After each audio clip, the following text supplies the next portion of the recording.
And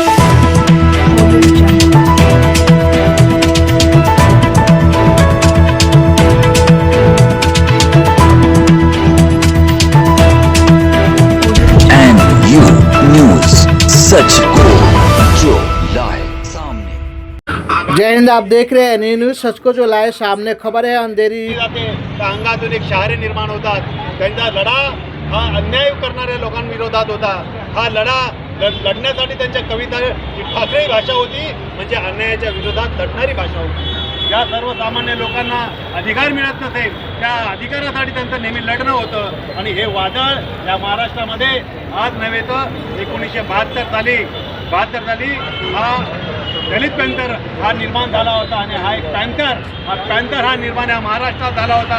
या पॅन्थराची झेप काय होती या देशाने महाराष्ट्राने पाहिलेली आहे, या जगाने पाहिलेली आहे। आता हा पॅन्थर आमचा होता जो नामदेव ढसाळ आहेत, त्या ढसाळांचं नाव जगप्रसिद्ध आहे, देश प्रसिद्ध आहे, महाराष्ट्र प्रसिद्ध आहे। परंतु या सेन्सर बोर्डाला माहिती नाही। ही फार खेदाची गोष्ट आहे आणि फार दुःखाची गोष्ट आहे।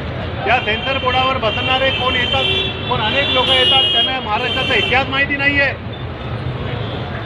नामदेव ढसाळजी कोण आहेत त्यांना माहिती नाही आहे। या नामदेव ढसाळांनी एक मोठं पर्व निर्माण केलं, या दलितांचं मोठं पर्व या महाराष्ट्रात निर्माण केलं, एक दिशा दाखवण्याचं काम निर्माण केलं।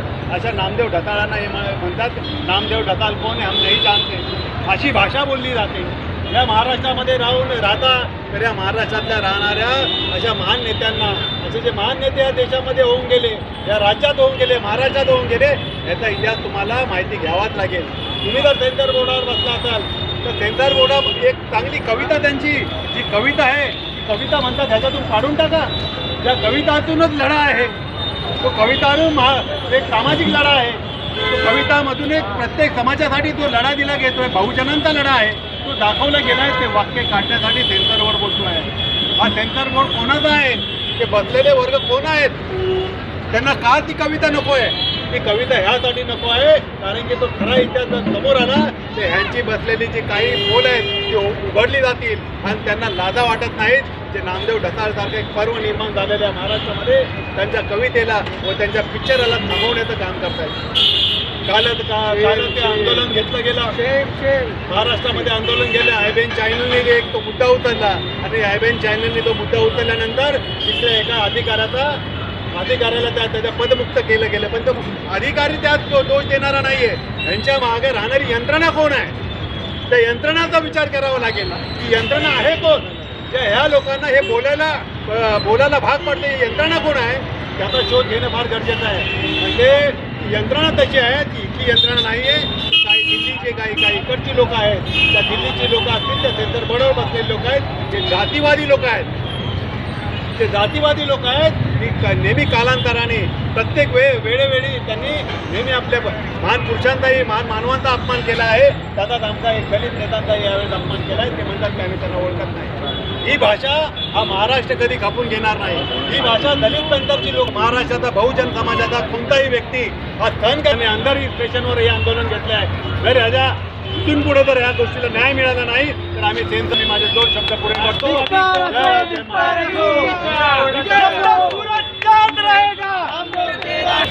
हम लोग ले रहे हैं मुंबई के ओर से, काफ़ी मान्यवर लोग मेरे साथ आए हुए हैं। हमारे मुंबई के सभी पदाधिकारी हैं, जिलाध्यक्ष है, तालुका अध्यक्ष है, सभी लोग यहाँ पर उपस्थित हैं। कारण एक ही है, नामदेव ढसाल जी एक महान नेता थे, महान कवि थे, महान लेखक थे और उनकी जो लेखनी और उनकी कविता महाराष्ट्र में नहीं तो भारत में नहीं तो पूरे देश के अंदर ही अमेरिका जैसे नहीं उनकी कविताओं का दखल लिया गया है। आज इन्होंने जितने काम किए हैं, आपको बताना चाहता हूं कि 1972 में जब नामदेव ढसाल जी ने पैंथर निर्माण किया था, दलित पैंथर एक आया था, इतना बड़ा दलित पैंथर का काम था इस महाराष्ट्र में, एक नई नीला बादल करके वहाँ उस समय कहा जाता था।